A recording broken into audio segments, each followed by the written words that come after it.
In the current discourse, I would like to direct our attention towards the persistent trading activities surrounding AP stock on particular exchanges. It is of utmost importance to elucidate that the status quo should have seen AP stock delisted, eradicated, and its trading halted as of the preceding Friday. Remarkably, APE continues to be actively traded on select brokerages, and I find it imperative to delve into the underlying reasons for this rather perplexing phenomenon. Hey, welcome to AMC Daily. If you are new to the channel, be sure to subscribe to the channel and turn on post notifications by hitting the bell so you never miss any of our uploads, and also enter our giveaway. But everyone remember, this is not a financial advice video. Recent developments have seen Dade Murphy take to social media to highlight a noteworthy uptick in the borrowing fee associated with APE on the interactive brokers platform, IBKR. This, in turn, has raised a pivotal question: on which exchange is APE still being transacted?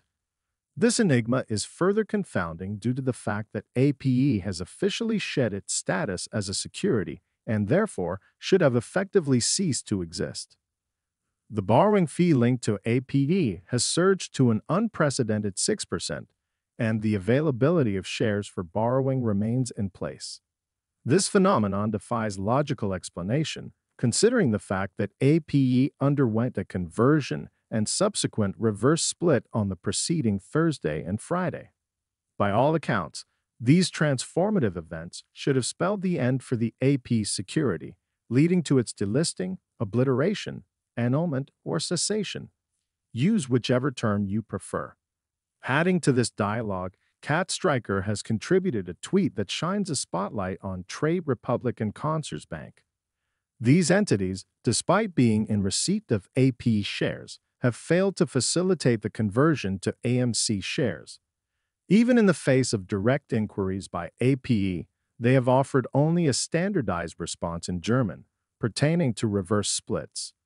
Brispo chimes in, underscoring the fact that multiple brokerages are perpetuating the trading of APE. The crux of the matter lies in the distinction that APE has not been relegated to an alternative stock exchange or traded on an international platform. It is pertinent to reiterate that, theoretically, APE should no longer hold any existence.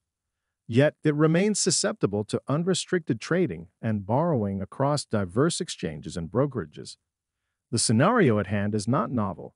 I have previously explored analogous circumstances in previous video content. The underlying premise centers on the notion that shorts and the ever-looming specter of FTDs, failed to delivers, pertaining to AMC can be mollified through the introduction of securities resembling their kind and quantity. In simple terms, AP shares may ostensibly stand in as AMC locates for short positions, or even serve as a conduit to redress AMC FTDs. However, my personal stance is that this should not be a viable option, especially given that AP shares, for all intents and purposes, no longer hold any standing. Nevertheless, the prevailing sentiment among shorts reeks of desperation.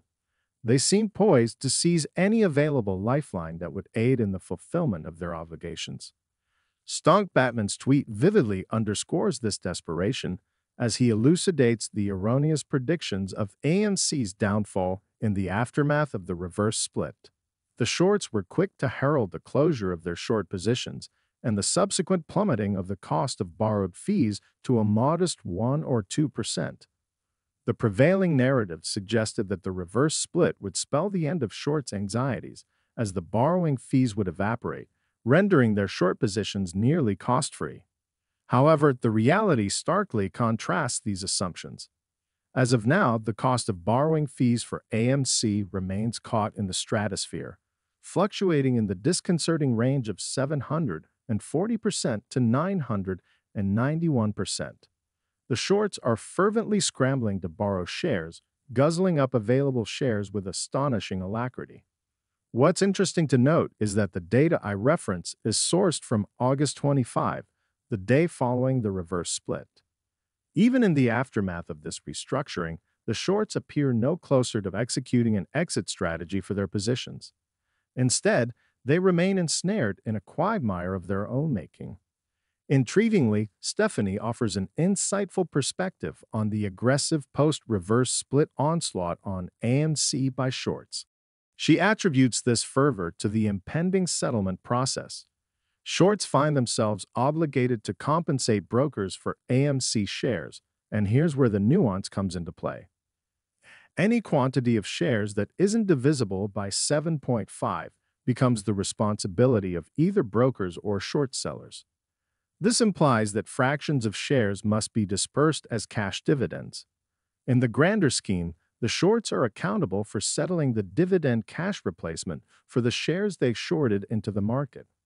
Stephanie argues that the shorts were acutely aware that the retail investor community would not capitulate at lower prices. Their strategy was not centered around inducing a sell-off, but rather it aimed to mitigate the impact on their balance sheets by suppressing AMC prices. In a fascinating twist, the overall number of shares in the equation remains unchanged. Nevertheless, the silver lining for shorts lies in the diminished cost of compensation for the dividend cash replacement, given that the shares they are settling for are now cheaper.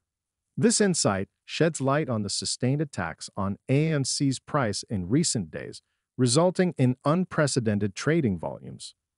The manipulation of the trading chart becomes apparent as over half of AMC's available float is being traded on a daily basis. Shorts are resorting to desperate measures, seeking liquidity by influencing even the crypto market to bolster their resources and stave off impending margin calls. Amidst this tumult, Cat Striker's tweet stands out, indicating that while some investors have received their settlement shares, she, on the other hand, has not. Notably, certain brokers have preemptively delivered settlement shares ahead of schedule, even before their actual existence, as in the case of Merrill Lynch.